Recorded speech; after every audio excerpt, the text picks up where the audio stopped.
بسم اللہ الرحمن الرحیم. ناظرین السلام علیکم ورحمۃ اللہ وبرکاتہ.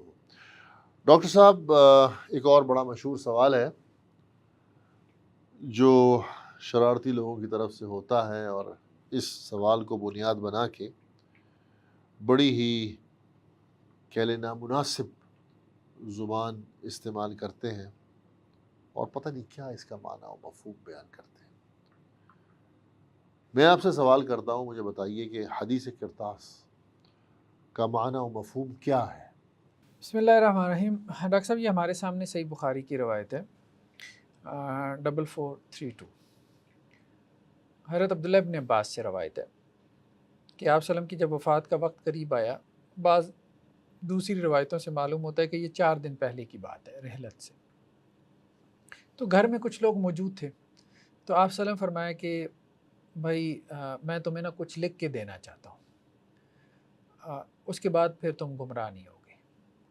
ٹھیک ہے، کوئی وصیت کہہ لیں، کچھ لکھنا چاہتا ہوں. تو بعض حضرات نے کہا کہ آپ صلی اللہ علیہ وسلم پہ بیماری کا غلبہ ہے، تو ہمارے پاس قرآن مجید موجود ہے، تو اللہ کی کتاب ہمارے لیے کافی ہے.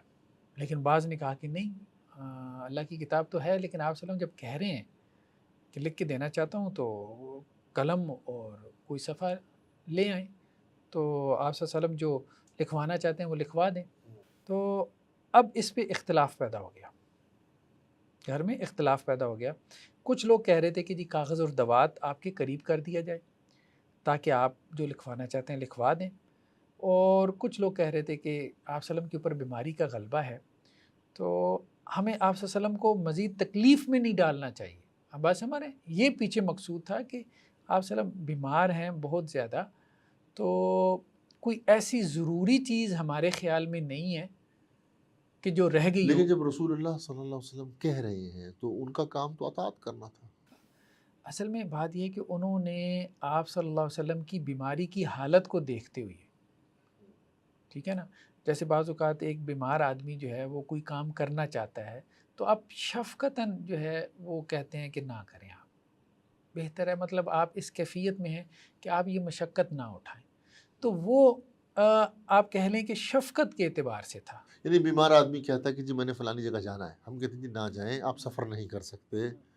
شفقت اور محبت میں انسان محبت کی وجہ سے کہ آپ مشقت میں پڑ جائیں گے، آپ کے اوپر تھکاوٹ غالب آ جائے گی. تو باقی جو یہ بات تھی، تو انہوں نے سوچا کہ مطلب آپ وسلم جو لکھوانا چاہتے ہیں نا وہ کوئی اتنی اہم بات نہیں ہے. اچھا چلیں ہم لیکن آگے وہ اس کو نبی بھی تو تھے نا. ہم آگے چلتے ہیں، بات کرتے ہیں اس پہ. جب یہ آوازیں اونچی ہونے لگیں تو آپ صلی اللہ علیہ وسلم نے کہا کہ میرے پاس سے اٹھ جاؤ، سب کو کہا کہ میرے پاس سے اٹھ جاؤ. تو حضرت عبداللہ ابن عباس کہتے ہیں، مطلب اس کے اوپر تبصرہ کرتے ہی کہتے ہیں کہ یہ کیسی مصیبت ہے کہ اللہ کے رسول صلی اللہ علیہ وسلم اور آپ کی تحریر کرنے کے درمیان جو ہے وہ اس قسم کی جو گفتگو تھی، آوازوں کا اونچا ہونا، یہ حائل ہو گیا کہ یہ ٹھیک نہیں تھا، یہ ٹھیک نہیں تھا. لیکن جہاں تک یہ بات ہے، اب یہ کہنا کہ جی آپ صلی اللہ علیہ وسلم وہ لکھوانا چاہتے تھے اور کچھ لوگوں نے خواہ مخواہ جو ہے وہ اس کے اندر رکاوٹ ڈالی. چلیں مان لیتے ہیں کہ اس وقت آوازیں اونچی ہوئیں اور انہوں نے اختلاف کیا کہ آپ صلی اللہ علیہ وسلم نے کہا کہ چلے جائیں، سارے چلے گئے. اس کے بعد آپ صلی اللہ علیہ وسلم 4 دن تک رہے، لکھوایا. اچھا، اس میں دو چیزیں ہیں. اگر تو وہ کوئی اتنی ہی جس طرح بعض لوگ یہ کہتے ہیں جی رسول اللہ صلی اللہ علیہ وسلم اپنے نائب سے متعلق، اپنے آنے والے خلیفہ سے متعلق لکھوانا چاہتے تھے، انسٹرکشنز دینا چاہتے تھے، اور وہ لوگ جو نہیں چاہتے تھے کہ سیدنا علی مسلمانوں کے خلیفہ بنے، انہوں نے جان بوجھ کے ایسا کیا. تو اس سوال یہ پیدا ہوتا ہے کہ اس کے بعد رسول اللہ صلی اللہ علیہ وسلم 4 دن اور مزید اس دنیا میں رہے، لکھوا سکتے تھے اور صحت بھی بہتر ہو گئی تھی. لیکن ادھر سوال ایک پیدا ہوتا ہے، وہ یہ پیدا ہوتا ہے کہ رسول اللہ صلی اللہ علیہ وسلم سے شفقت اور محبت کے تحت انہوں نے کہہ دیا کہ کوئی رہنے دے، نہ لکھوائیں. یہ تو آپ کا موقف ہو گیا، لیکن وہ نبی صلی اللہ علیہ وسلم عام آدمی بھی تو نہیں تھے، وہ تو نبی تھے، نبی کی تو ہر بات کو ماننا ضروری تھا. دیکھیں یہ ہم ایک دوسری بات میں چل پڑیں گے، اس کے اوپر میری پوری کتاب ہے، مقالات سنت اور حدیث، وہ پھر اس کے اوپر شاید ہم ایک مستقل لیکچر کریں. ایسا نہیں ہوتا تھا. دیکھیں حضرت علی رضی اللہ عنہ نے آپ صلی اللہ علیہ وسلم کا نام مٹانے سے انکار کر دیا صلح حدیبیہ کے موقع پہ، بالکل ٹھیک ہے. ٹھیک ہے. تو وہ بھی ایک صحابی تھے، انہوں نے تعویل کر لی. آپ صلی اللہ علیہ وسلم کا حکم تھا نا کہ مٹاؤ، انہوں نے تعویل کی کہ انہوں میں نے کیسے تعویل بتاؤں. میں کیسے مٹاؤں. ٹھیک ہے، حالانکہ آپ صلی اللہ علیہ وسلم نے وہی کام کر دیا. تو اسی طرح اور بھی صحابہ بعض اوقات جو ہے نا وہ کوئی کام نہیں کرتے تھے، وہ نافرمانی نہیں ہوتی تھی، وہ نافرمانی نہیں ہوتی تھی، محبت میں وہ اس کی کوئی وجہ ہوتی تھی. تو کوئی وجہ ہوتی اس تھی، پہ میں نے تعویل. تفصیل سے لکھا ہے. اس میں جیسے دیکھیں ایک صحابیہ کو اللہ کے رسول صلی اللہ علیہ وسلم نے مشورہ دیا، حضرت بریرہ، حضرت عائشہ رضی اللہ عنہ کی آزاد کردہ غلام تھی. تو آپ صلی اللہ علیہ وسلم نے ان کو مشورہ دیا کہ حضرت مغیث سے جو ان کے پہلے شوہر تھے تو یہ آزاد ہو گئیں، تو نکاح ختم ہو گیا. تو وہ ذرا غلام تھے اور حبشی نسل تھے، شکل و صورت جو ہے وہ ان کی اس طرح مطلب خوبصورت نہیں تھی یا وجاہت نہیں تھی، تو ان کی شکل و صورت کافی بہتر تھی. تو ان کو آپ صلی اللہ علیہ وسلم نے کہا کہ ان سے شادی کر لیں، کیونکہ وہ ان کے پیچھے بہت روتے تھے. تو انہوں نے آپ صلی اللہ علیہ وسلم سے کہا کہ یہ آپ کا حکم ہے، یہ مشورہ ہے. تو آپ صلی اللہ علیہ وسلم مشورہ ہے.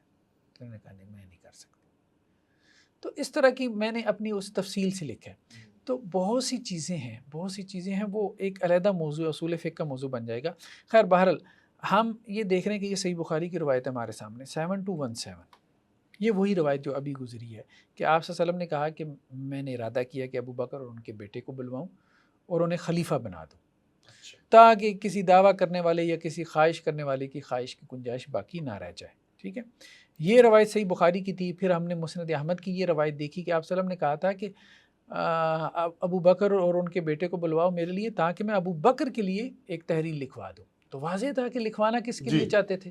ٹھیک ہے، یہ بالکل واضح تھا. اور یہ مرض الموت کی بات ہو رہی ہے، وہی مرض الموت کی بات ہو رہی ہے کہ اس مرض کے جس میں آپ صلی اللہ علیہ وسلم اس دنیا سے تشریف لے گئے.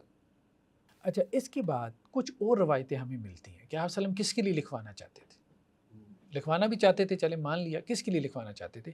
یہ صحیح مسلم کی روایت ہے کہ حضرت عائشہ رضی اللہ عنہ سے پوچھا گیا کہ اگر اللہ کے رسول کسی کو خلیفہ بناتے تو کس کو بناتے. تو انہوں نے کہا حضرت ابو بکر کو بناتے. یہ کس نے کہا؟ حضرت عائشہ رضی اللہ عنہ، کیونکہ آپ صلی اللہ علیہ وسلم نے جو ہے وہ بلوایا تھا حضرت عائشہ رضی اللہ عنہ کو کہہ کے کہ ابو بکر کو بلوائیں، ان کے بیٹے کو بھی، کہ ان کے لیے میں لکھوں یا لکھوا دوں. اچھا، پھر اس نے سوال کیا کہ ابو بکر کے بعد پھر کس کو بناتے. تو حضرت عائشہ رضی اللہ عنہ نے کہا حضرت عمر کو. اس نے پھر تیسرا سوال کیا کہ پھر حضرت عمر کے بعد کس کو بناتے. تو انہوں نے کہا کہ حضرت ابو عبیدہ بن جراح کو. اچھا، یہ حضرت ابو بکر، حضرت عمر اور ابو عبیدہ بن جراح یہ تینوں ہی تھے ثقیفہ بنی ساعدہ میں. عجیب بات یہ. اچھا، وہ ہم آگے چل کے اس پہ گفتگو کریں گے. جی. اچھا، ہمارے سامنے ایک اور روایت ہے صحیح بخاری کی 7220 کہ ایک خاتون آپ صلی اللہ علیہ وسلم کے پاس آئی اور اس نے آپ صلی اللہ علیہ وسلم سے کوئی مسئلہ جو بھی اس کو پوچھنا تھا پوچھا. تو آپ صلی اللہ علیہ وسلم نے اس سے کہا کہ وہ دوبارہ آئے، بعد میں دوبارہ آئے. تو اس نے کہا کہ اللہ کے رسول اگر میں دوبارہ آتی ہوں اور آپ نہ ہوں، یعنی اسے بھی محسوس ہو گیا تھا جی کچھ ایسا ہوگا، سمٹمز ہوں گے بیماری کے، ہو سکتا ہے، تو پھر میں کیا کروں. تو اس کا اشارہ آپ صلی اللہ علیہ وسلم کی وفات کی طرف تھا. یہ بھی حدیث میں ہے، اس خاتون کا اشارہ آپ صلی اللہ علیہ وسلم کی وفات کی طرف تھا. تو آپ صلی اللہ علیہ وسلم نے فرمایا کہ اگر دوبارہ آؤ اور دیکھو کہ میں نہیں ہوں تو ابو بکر کے پاس چلی جانا. تو گویا اس قسم کی روایتیں بہت ملتی ہیں. پھر آپ صلی اللہ علیہ وسلم نے معرض الموت میں کس کو جو ہے وہ نمازیں پڑھانے کے لیے اپنی جگہ پہ امام مقرر کیا؟ حضرت ابو بکر کو. ایسے ہی. تو واضح طور پہ جس کو آپ صلی اللہ علیہ وسلم اپنے بعد نائب بنا کے گئے وہ سیدنا ابو بکر تھے. سیدنا ابو بکر تھے، اور انہی کے لیے آپ صلی اللہ علیہ وسلم لکھوا کے جانا چاہتے تھے تحریر کہ جو وہاں پہ بعض صحابہ اور بعض روایتوں میں یہ بھی ہے، حضرت عمر کا بھی نام لیا جاتا ہے کہ انہوں نے یہ بات کہی تھی.